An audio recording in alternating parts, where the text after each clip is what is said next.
Hello and welcome to the Sunderland Echoes Raw podcast ahead of the big derby game on Sunday at the Stadium of Light between Sunderland and Newcastle United, joined by James Copley from the Sunderland Echo and Dominic Scurr from the Shields Gazette for all the insight and info from both camps ahead of Sunderland v Newcastle. Welcome both. We're all friends and colleagues at the minute. How are we both doing? Yeah, good, thank you. Good. Busy week on all fronts this week. Newcastle have the trip to Leverkusen as well in the Champions League. Contender ahead of the derby game. But we'll get straight into the sort of team news, I guess, from both camps. Sunderland in particular, there was a lot of focus on Siddiqui and Granit Xhaka, looking to avoid the suspension, which they both managed to do so. However, Luke O'Nien will be missing after his red card in the dying seconds of the City defeat at the weekend. He'll now serve a three-game ban. Just kicking off for you, really, James. From the Sunderland point of view, obviously a massive boost to have Siddiqui and Xhaka available. And sort of more generally, how do you see Reggie's options this week? Yeah, very important to have Xhaka and Siddiqui. Obviously, Siddiqui covers a lot of ground, which will be very important in the derby. He gets around, he tackles, he can progress the ball as well. Granit Xhaka, probably the signing of the season in the Premier League so far. He's been talismanic. I've not really known a player make such an impact after 14-odd games at a club. He's sort of been transformative, really. So, huge boost to have him back. He's I call him the conductor. He marshals everybody around him. He gets everybody into position. Particularly Siddiqui. Siddiqui can sometimes, because of his engine, can maybe go wandering at times, and he goes to press and he goes to push the opposition. And Granit Xhaka is very good at just beckoning him back over, getting him back into position if he's too far away from him. So I think that's hugely important. Luke O'Nien's red, unfortunate for him, but I don't think he would have played in the derby, to be honest. He might have been an option on the bench. He may have been utilised very late on if Sunderland were protecting a lead or a draw or something like that, but that's all if, buts and maybes. I don't see that one as a particularly keenly felt blow. The other bit of team news would be that Habib Diarra, Sunderland's record £30 million signing, he's probably going to miss the derby.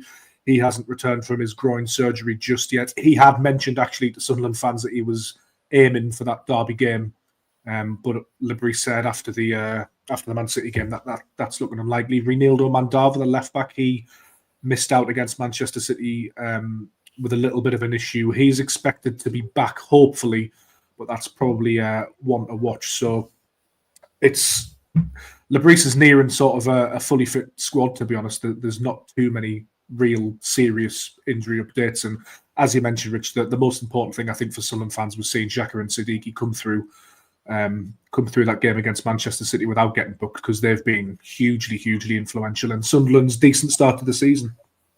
Yeah, we'll get on that midfield battle actually ahead of Sunday, just in a little short while, because that's going to be a key part of where the game will be won, lost, I suspect. Shame for Luke O'Nien. Obviously had a big week, didn't he, with his Premier League debut against Liverpool, but he'll now miss those games. But probably more importantly, the couple of games afterwards when several of Sunderland's players head to the AFCON.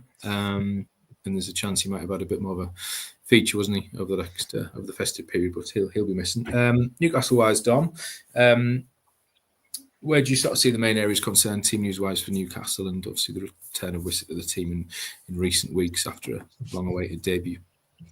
Yeah, thankfully no suspensions. Players like Joe Linton, always a walk-in suspension in the Premier League, but fortunately he's kept his discipline under wraps in the Premier League. At least he is one booking away from a suspension in the Champions League, but thankfully those don't carry over. So he'll be available, you'd expect. No other players in danger of suspension or will be suspended.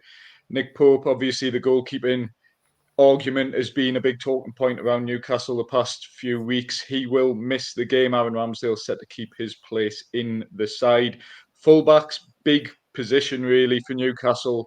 You've seen the last 4 games how the side have improved with Tino Livramento and Lewis Hall coming back into the side. Just keeping them fit is going to be so important, particularly when Kieran Trippier's out and Emil Kraft's out. So they've got a lack of options at fullback as well heading into these upcoming games. Sven Botman, probably touch and go for the derby at best. He's been out for the past few games with a back injury and is having an injection. Had an injection on his back last week, which Eddie Howe said would take a week to take effect. So does it make him touch and go for the derby? Potentially, but was he ever going to come back into the side straight away anyway? probably not. Absolute best case scenario for him would be for the Sunderland game, maybe on the bench, but probably, if I'm guessing, I'd probably say he may miss that game as well. And you're looking at the Fulham game in the Carabao Cup quarter-final after that, where he's looking at. Other than that, Will Asula's been out, but again, is he ever going to start a game? He's only ever started one Premier League game for Newcastle. And the boost of Johan Wissa coming back into the side and getting on the pitch for the first time for Newcastle on Saturday against Burnley was a big boost. So that's another option for Eddie Howe. He's not ready to start games. He's been out for 3 months, but certainly a lively option to potentially come off the bench. Sunderland have the benefit, excuse me, of obviously a free weekend at the derby, which will be massive in terms of everything, rest, preparation. Newcastle-wise, they're very different, isn't it, Don, with a midweek trip to Leverkusen in the Champions League. How do you sort of see that in terms of how Eddie Howe will face that game? Do you think he'll obviously just play strongest 11 again on Wednesday, or do you think he'll have one eye on Sunday and think, I might keep him back for the derby? Yeah, well, he made 6 changes against Burnley and was able to. I mean, it's probably the most comfortable game that they almost drew ever against Burnley on Saturday. They were absolutely cruising for 90 minutes and then collapsed with about 3 minutes left to play in stoppage time. Fortunately, got the win despite naming what most would agree was an understrength side. So, bit of rotation again for Leverkusen. They've bought themselves a bit of breathing room in the Champions League with the 3 wins they've got already. Realistically, another point, another win would guarantee progress to the knockout stages. It's whether they're setting ambitions a little bit higher and looking to get that top 8 finish. We'll wait and see. I think Eddie Howe's probably put himself in a position where he can make more rotations for the Leverkusen game and then go full strength for the Sunderland game. But then also you're looking ahead to the Fulham game, which is also very, very important in terms of the Carabao Cup quarter-final, a tournament competition that really want to do well in and try and win again. So the Sunderland game falls at a slightly awkward time for Newcastle in terms of team selection and rotating the side. But one thing Newcastle have shown this season, particularly evident at what I'd say a couple of weeks ago, the last away game, where significant rotation was made and they were able to put in arguably the performance of the season. So I'd say whatever team Newcastle name, however many changes they make, they'll be a competitive side regardless of the game. Yeah, and the adrenaline and high passion of the occasion will get everyone through, I'm sure. Midfield-wise then, you've alluded to it, James, how strong Sunderland's midfield's been this season. Xhaka in particular, bonus to have him available obviously for Sunday. How do you see that midfield battle against Newcastle, sort of Bruno, Joe Linton, Tonali, which is arguably one of the strongest trios in the Premier League as well? Yeah, I think it'll be just that. I think it'll be a really intense battle. I think to give Newcastle United's midfields the flowers, I think they're excellent physically. Joe Linton, Bruno, Tonali, it's really, really strong. And I think, Xhaka's got the experience. Siddiqui is the engine room, and you've got Enzo Lefebvre potentially playing in the 10 a little bit further forward, who has got flair. But I think the big question will revolve around physicality and which of those midfields can get the upper hand. You have to say, if it's refereed in a certain way, you would probably give that advantage to Newcastle United just in terms of the size of Siddiqui and Lefebvre. I think it would be whether Sunderland's midfield 3 could outwork Newcastle's midfield 3, and of course there'll be battles all over the pitch as well. But I think the game will be won and lost in midfield, and it'll be a big test for Siddiqui because we've all ranted and raved about him this season. He's been excellent, to be fair. He's been compared to N'Golo Kante. He is tremendous, but I think this will be a different type of test for him today. And Sunderland will need to get on the ball, they'll need to keep the ball, they'll need to keep the pressure off. So it's a big challenge, but when you've got Granit Xhaka in there, he's been there, he's seen it, he's done it all before, he's got that experience. Not saying Newcastle's lads haven't, because they absolutely have as well. But Xhaka's such a top-level operator, and he's so classy and he calm in the way that he does things. I think that gives Sunderland a little bit of an advantage in there. So I think it's fascinating, really. It's a really interesting facet to the game, and I'm very interested to see how it goes. How do you see the midfield battle, Dom? And do you think Eddie Howe will have particular plans for Xhaka in terms of trying to restrict his influence in that middle of the park, or do you think he'll just trust his 3 to go and dominate, or try and dominate? Yeah, I'm trying to think how Eddie Howe will line up, because Joe Linton feels like tailor-made for a derby, but ultimately he's had quite a poor season, whereas Bruno is probably having his best season. You saw his corner goal at the weekend. He scored 5 goals already this season, albeit all of them coming at St James's Park. He's been a real talisman for Newcastle this season. Sandro Tonali, the last 12 months, has been unplayable sometimes. So those are two of the best midfielders in the Premier League, in my opinion. It's who that third man is going to be. Is it going to be Joe Linton?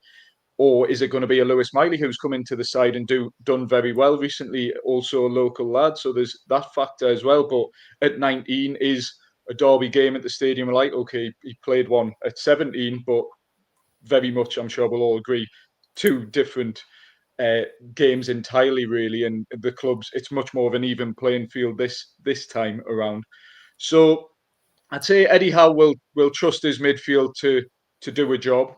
It depends on obviously the Champions League game in midweek. Sandro Tonali's had his fitness issues. He hasn't been starting games recently, so is that another facet to consider in potential rotation there? I'm not sure, but if Newcastle want to pick up the second away win of the season, pick up a win against Sunderland, they're going to have to probably name a fairly full strength midfield, which realistically will be the Joe Linton, Bruno Tonali trio we're talked about, and you trust them if they all turn up to do the job. Yeah, it's going to be some battle there. Excuse me. As mentioned at the start of the pod, obviously Sunderland and James have several players, don't they? 7, I think, going to the AFCON. All the players confirmed that they'll be leaving after Sunday, so that was a major boost for Reggie Labrie and his side. Just moving away from the derby slightly, how do you think that's going to impact Sunderland over the coming weeks? And given that it's potentially going to be their last appearance for 2-3 weeks, depending on how their respective countries get on, it's a real great game to go out on, isn't it? Yeah, I mean, it is a blow. There's no disguising it. I think we've potentially been a little bit guilty as fans in the media generally of over-egging it slightly. I think of those 7 players, you're usually only going to get about 3 or 4 starting at once. Obviously, Ronaldo Mandava's going to go. That's a little bit of it's a big blow. Habib Diarra might go. He might not because of his injury, but he's only played twice. So despite him coming in for a lot of money in the summer, we haven't really missed him. Noah Siddiqui, I think, is the big one in centre midfield. I've spoken a little bit about him already. But Sunderland have been boosted on the wings by the return to fitness of Romain Mundle, Simon Adingra. He's going to go. He hasn't played too much. Arthur Masuaku's going to go. He hasn't played too much either. He's a left back. You've got Dennis Serkin coming back in. He's been playing for the under-21. So, I mean, it obviously will have an effect. How well Sunderland can negate it remains to be seen. Whether some of these fringe players can step up to the Premier League remains to be seen. There are some questions, but it's not I don't believe it's the big hammer blow that everybody sort of thinks it's going to be. It's not like Sunderland are having 7 first-team starters lifted out of their start 11. You're still going to have Robin Roofs. McQuail is still going to be there. Ballard's going to be there. Alderete is going to be there. You know, these have been big players for Sunderland this season. The strikers, Broby and Isidore, are still going to be there. Enzo Lefebvre is still going to be there. Granit Xhaka, massive. He's still going to be there. I guess the issue would come if, you know, suspensions and injuries start to pick up over AFCON. And I think as well with AFCON, you know, not all of those 7 players are going to play the whole tournament. Teams get knocked out in the group stage. Teams get knocked out in the knockout stages. That's just how it goes. So we will be boosted by some returns earlier than others. How that goes, really hard to predict.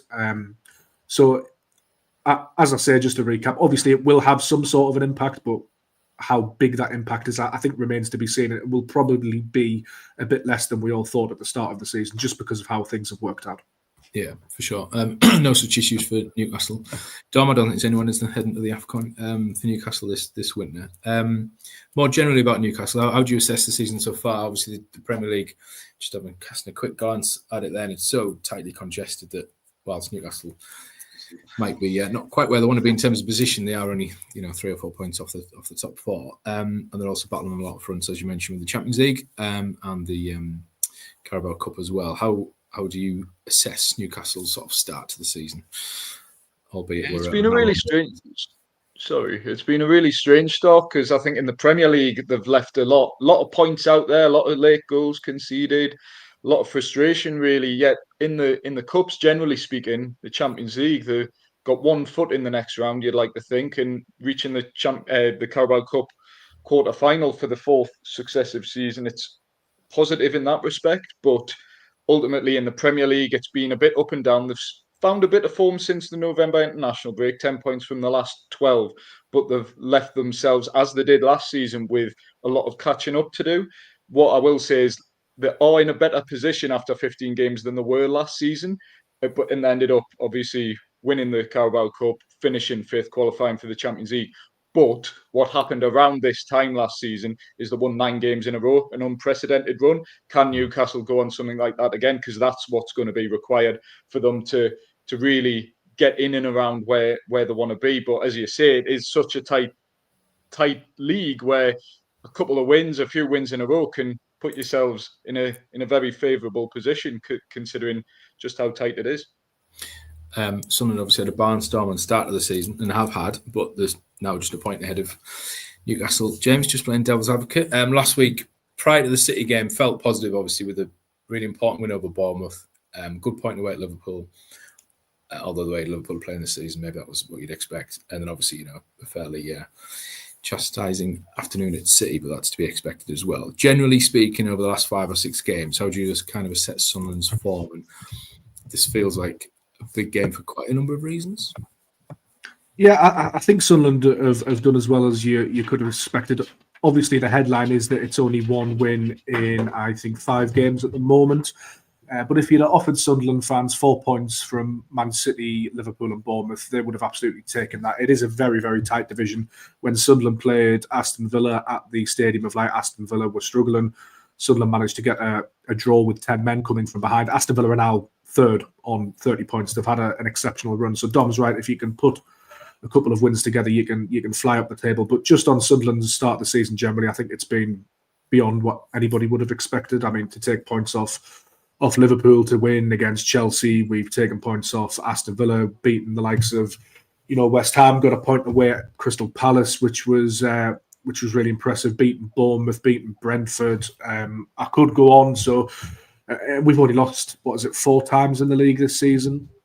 And the 3 times previous to Man City, we've bounced back with a win as well. So I don't think you can really fault the team to be sitting, I think 15 games in with 23 points. It's given Sunderland a real good foothold in the league, and heading into the second part of the season now, a real good chance of avoiding relegation, which I think is still the aim in the minds of most Sunderland fans. They are quite a way off those relegation places now. I think it's 10 points between Sunderland and West Ham, which is all anybody's really, really looking at.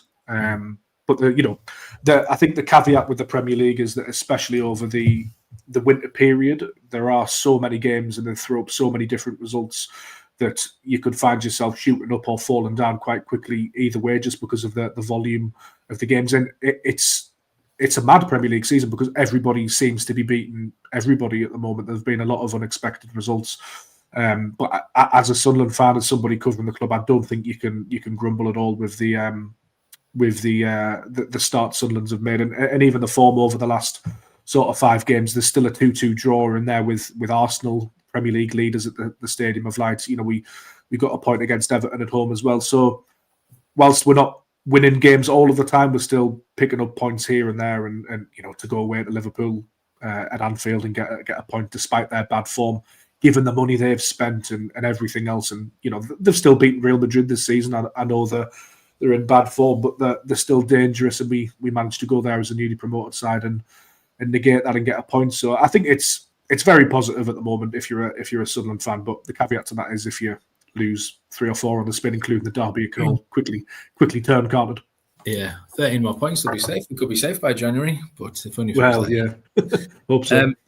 What's the mood like, Dom, amongst the Newcastle fans, would you say, and heading into the derby in particular? As you say, the last time the 2 sides met in the FA Cup a couple of years back, was it even that long ago? It was, teams in very different places, but it does feel a lot more even, doesn't it, heading into this game? Is there a nervousness amongst the Newcastle fans?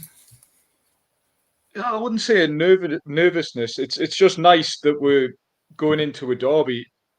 I wouldn't say on an even playing field as such, but it's not a relegation 6-point anymore.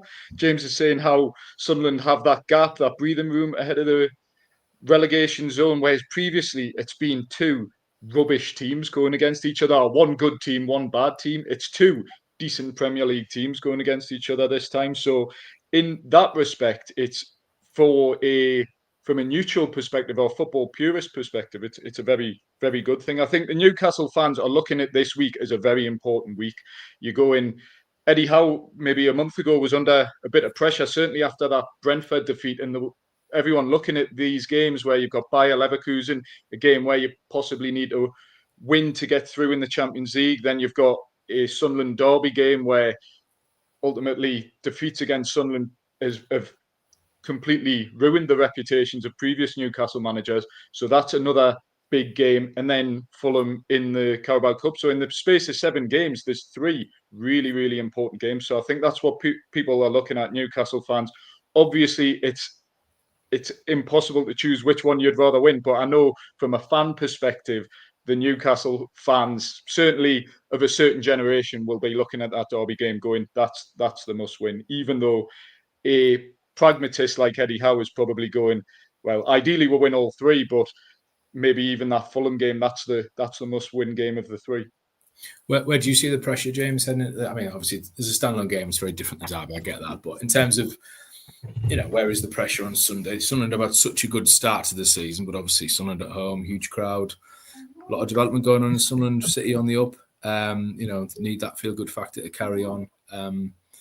Where do you see? How do you see things amongst the fans?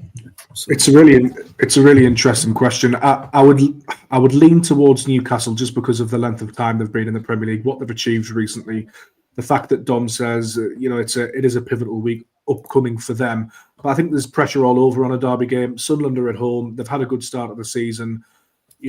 The last time we faced Newcastle United in a derby, was a terrible state of affairs at the club. The club was a bit of a laughingstock, the noise around that game. I don't have to go into details. So there's perhaps a little bit of pressure, probably not on the players or Lebris's mind at all, but within the fan base to maybe right that wrong.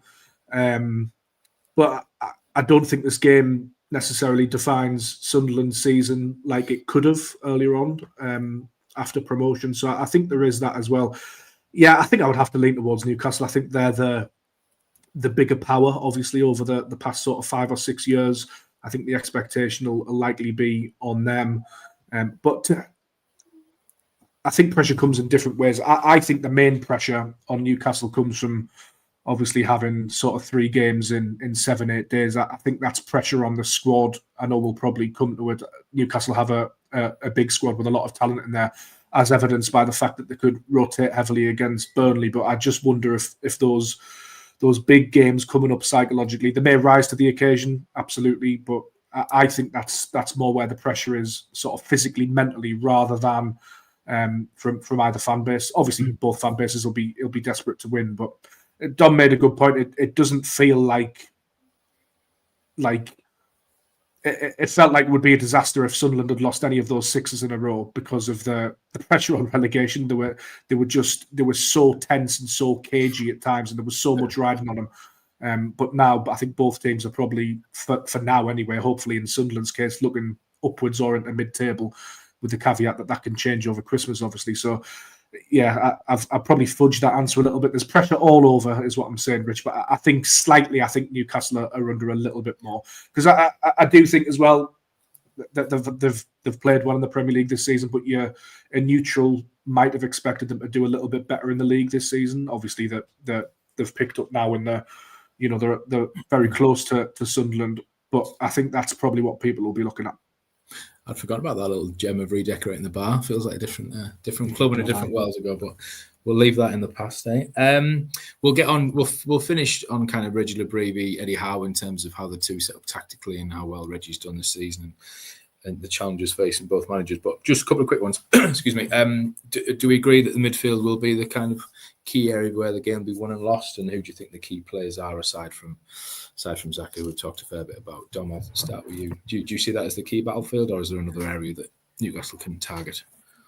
I'd highlight another area, because I think Newcastle spoke last season about what transformed the season, and it ended up being Sandro Tonali dropping into that number 6 role. This season, albeit it has only been 4 games, it's far too early to start saying it's a change that has transformed Newcastle season, but has seen them play a lot better these last 4 games, has been Lewis Hall, Tino Livramento coming back into the side. Newcastle's identity returns with those 2 fullbacks playing proper fullbacks, attacking, they get forward, full of energy.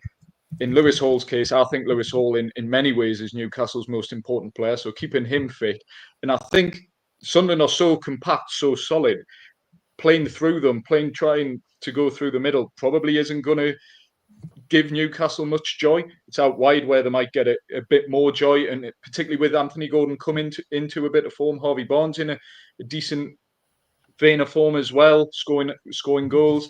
And then on the right-hand side, whether he goes with Jacob Murphy, could go with Harvey Barnes, Anthony Gordon, or even Anthony Elanga as well. The pace, the directness could really help Newcastle if that's an area. So I'd say while the midfield battle is important, I'm looking out wide, and the fullbacks that have really helped Newcastle these last few games being an equally important, if not more important, battle if Newcastle want to sort of go on this run of games and continue this positive form they've been in the past 4 games.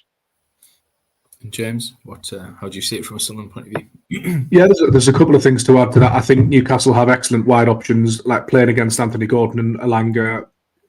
I mean, I wouldn't say it terrifies me, but I think that's an area where Newcastle are particularly strong. That's not a knock against our fullbacks at all. If it's Ronaldo and Mukwele, I think that'll be a really, really good matchup and a really good battle. But there's no doubt that Newcastle have pace in those wide areas, and pace wins games in the Premier League at times. Sunderland probably will try and sit in, but they're 2 quality players.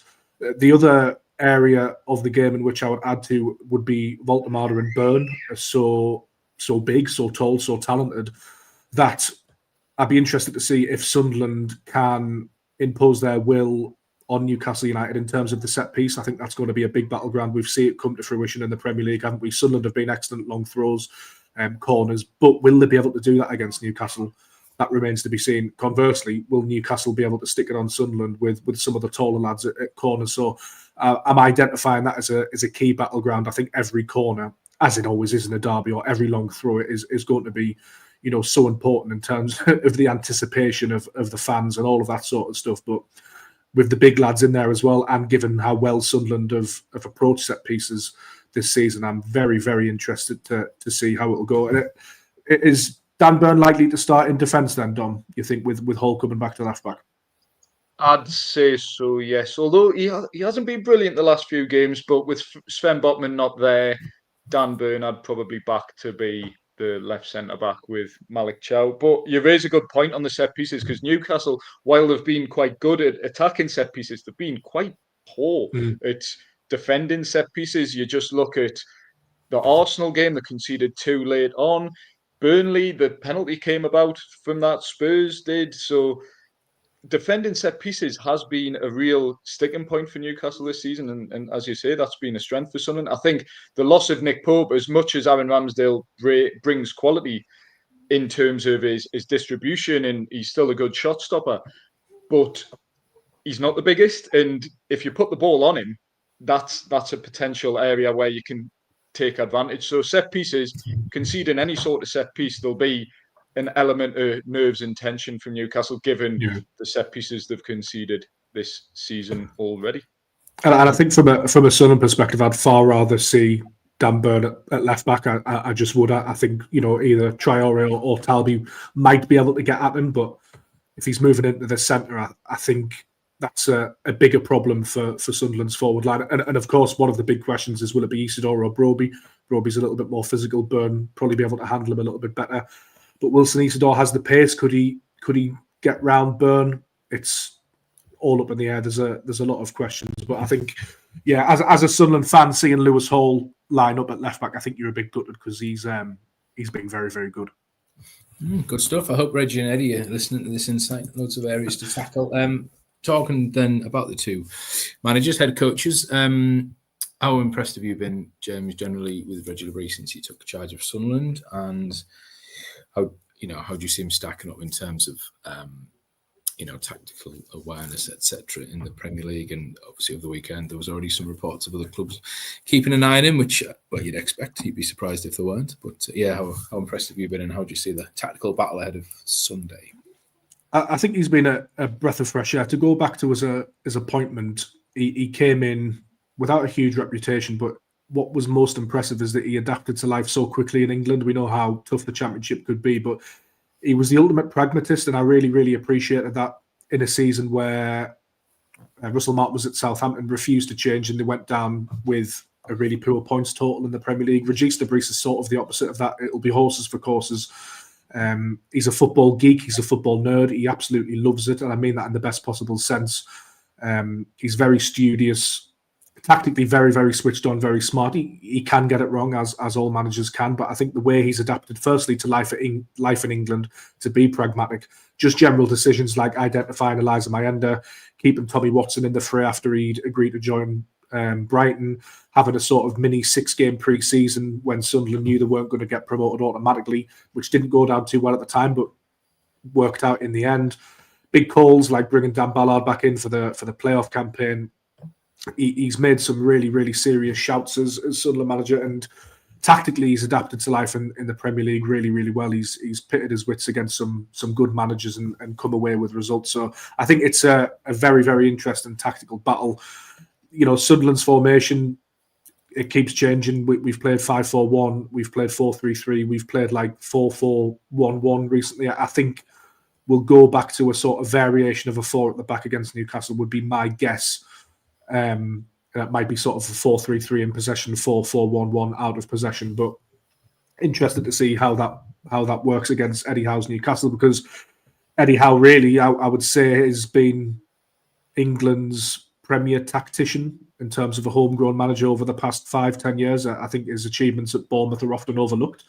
To get them from where he did to where he left them. I know that they got relegated again, but to then come again at Newcastle, I think he's probably the brightest English coach of this generation. So it's a fascinating battle, to be honest, and one I wouldn't like to predict. Yeah, just same with you, really, Dom. Just finally, Eddie Howe, obviously, his position in terms of Newcastle and his legacy is probably already sorted after the cup win, but he'll be relishing Sunday in the tactical battle. Yeah, I'm sure he will. I think these are the type of games as a manager you want to be involved in and sort of go up against your fiercest rivals as such. I think James makes a good point on Reggie Lebris, and I think that Eddie Howe's similar. He is a football nerd. He loves the game. The way he sets teams up. What I will say, and it's a difference I've seen this season between the two managers, and I think Lebris needs probably a bigger body of work before we're mentioning him in the same sentence as Eddie Howe in terms of achievements. But I think what Sunderland have shown is an ability to make tactical tweaks and get back into games, and that has been a problem for Newcastle. Every time they've conceded the first goal, they've went on to lose the game this season. So that's a problem. Even when they've scored the first goal, they've dropped more points from winning positions than most other sides in the Premier League, if not all. So that's been a frustration with Eddie Howe, with his side this season. Can they put that right second half of the season? That's going to be the difference between finishing in and around where they are or getting in the European places again. So, yeah, Eddie Howe, I think most Newcastle fans are extremely grateful and speak of him very highly for the job he's done. But I'd be sort of ignoring the elephant in the room if I wasn't to mention the sort of frustrations that there is with the team and with the manager so far this season. And these aren't new problems as such. They go back probably 2 seasons ago, where finished 7th when they played Sunderland in the FA Cup. Back then, they were dropping points left, right and centre. They were unable to make those tactical tweaks. Okay, injuries played a big part. They've got a bigger squad now. They're a better team now. It's just, can Eddie Howe utilise his squad, make those changes in game, because he can set a team up brilliantly to win a game, but it's when things go that little bit wrong, can he make those tweaks, which can happen in a derby. We've seen red cards in the past. We've seen decisions go against you. Can you make those tweaks to actually get your team back in games and winning them? And that's what we want to see from Eddie Howe from a Newcastle perspective this season. It's interesting that actually, because Sunderland have won 12 points from losing positions because of those tactical adjustments from Regis Lebris. That probably means we're in for a boring 0-0 draw. Good stuff. Excellent. Thank you both very much for your time, for your insight, for your expertise. It's going to be a very fascinating week and nail-biting Sunday afternoon for all concerned. Maybe we should do this next Monday after the game. When one of you will be despondent. If Sunderland win, I'm well up for it. I think I'm on holiday, Rich. It's very nice to allow me to either celebrate or drown my sorrows. Thank you. So yeah, head to the Sunderland Echo website, Shields Gazette website if you're a Newcastle fan throughout the week for all the build-up. You'll be fully aware of all of our socials, WhatsApp channel and newsletter as well. And we'll have all the latest team news and all the build-up across all of our sites. Thank you both, and we'll see you next time.